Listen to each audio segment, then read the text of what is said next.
Hey everybody, I'm Benjamin, aka The Terrible Australian from supermastery.com, and welcome to my video review of the Australian comedy Spin Out. And let's get right into it.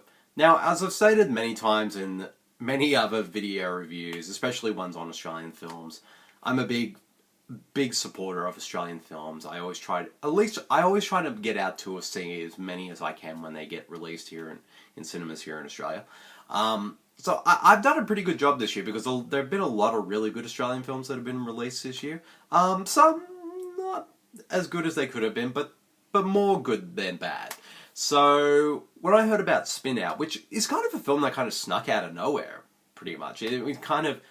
I'd never heard of this one. I just kept seeing posters and then trailers all of a sudden, and this one was getting a big, wide release because it's definitely a mainstream Australian comedy, but it had a pretty interesting premise. Like the film has quite a solid Australian cast.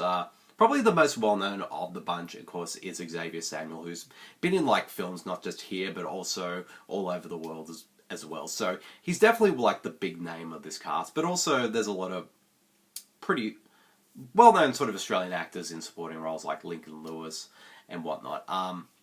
So when I heard about the premise of this film, which is actually a comedy that's set at a BMS ball here in Australia.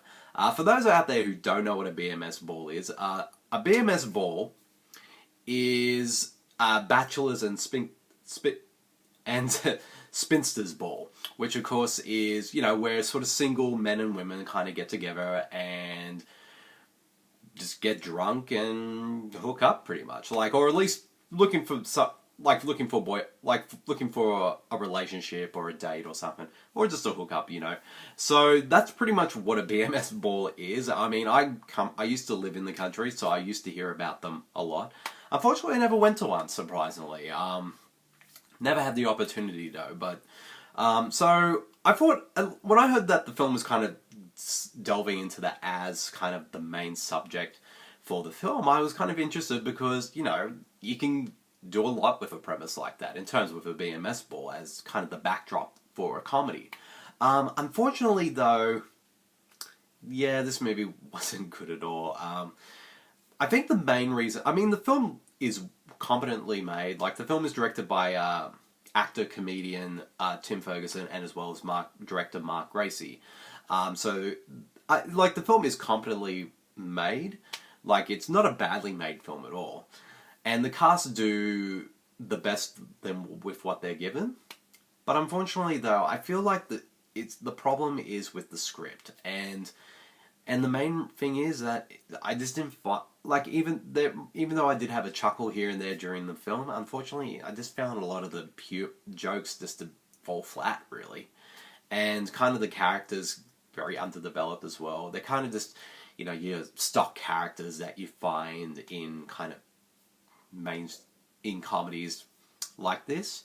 So, but at the same time, it's kind of, the film sort of delves into sort of the relationship between the two main characters who are played by Xavier Samuel and also our newcomer, Morgan Griffith, who I've never heard, Morgan Griffin, sorry, who I've never actually heard of prior to this film. I think this might be her feature film debut, and I would say of the cast members, she definitely is the one that stood out the most for me. I thought she gave a really sort of likable and charismatic performance as well, and I enjoyed her when she was on screen, and kind of her relation, and Xavier Samuel, he's solid in the film as well, but at times, though, I didn't find his character to be particularly likable in any way, and I just found him a bit of a kind of a jerk at times.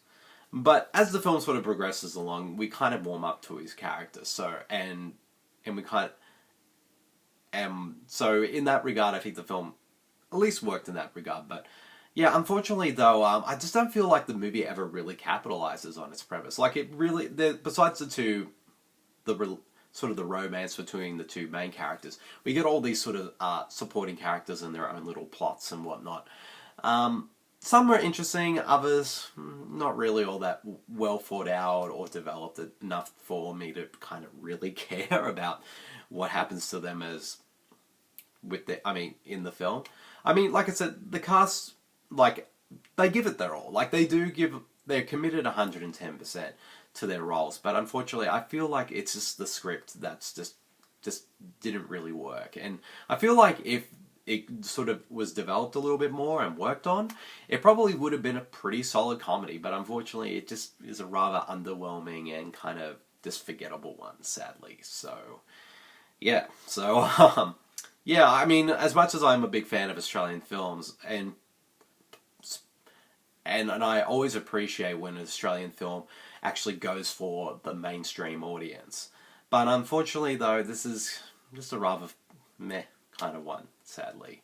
And it doesn't surprise me at all that this film didn't really do as well as it did at the box office here in Australia. It was kind of just, basically kind of just came and went pretty much. And it didn't help that the marketing behind it wasn't really all that good as well. And the trailers just weren't that great either. So, like I said, it does have its moments, and the cast are solid, but yeah, it could have been a lot better. But unfortunately, it's just a kind of a rather forgettable and pretty unfunny film.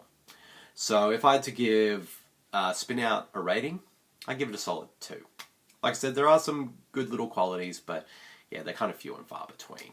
So yeah, yeah, that's the end of my video review of the Australian film Spin Out. I hope you guys all enjoyed it, and I'll see you all later. See you guys.